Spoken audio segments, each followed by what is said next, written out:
Hello, 4th grade. Mrs. Burton here, bringing you today's episode of Writing.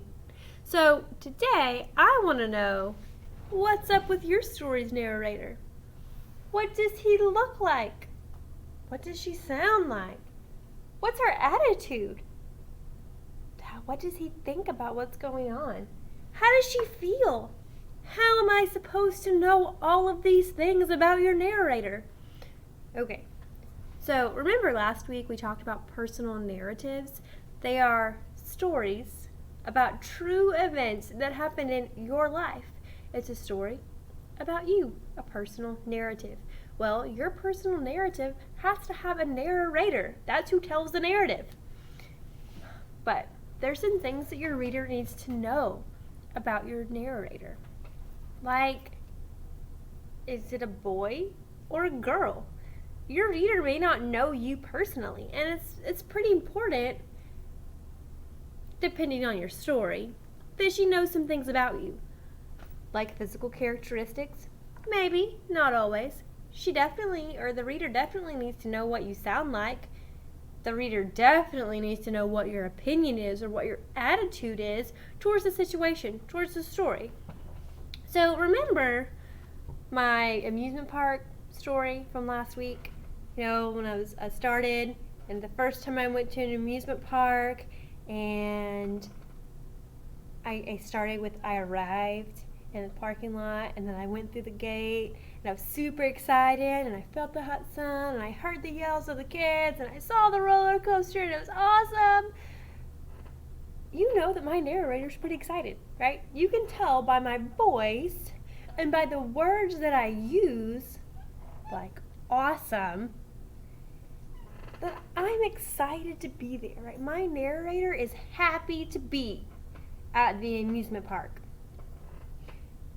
But if my narrator said something like, well, we finally arrived, and I trudged out of my car, through the hot parking lot, across the burning pavement, melting the soles of my shoes, I stood in this long line of screaming kids.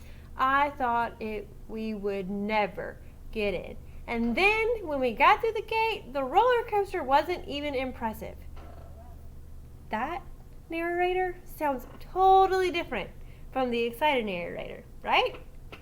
So it's important that your narrator has a clear attitude, has a clear voice, so that your reader knows what to expect, so that your reader knows how they should feel. And your narrator's appearance and voice are some of the first things you should think about when you're writing a personal narrative. Your voice goes along with your attitude. Now, how does your narrator feel? How does she feel about what's going on? What about after I rode the roller coaster? Was I super excited and ready to go back for more? Was I sick to my stomach and wanted to go home? Did I have a headache from all the slinging and swashing around of the roller coaster? Or was I just really happy to be there and experience what I was experiencing? So you need to somehow tell your reader what you're feeling, what the narrator is feeling as he is telling the story. And then what does the narrator think about what's going on? So what are the narrator's thoughts as the story is happening? This can be done by saying things like, well, when I got off the first roller coaster, I couldn't wait to go stand in line and get back on another one.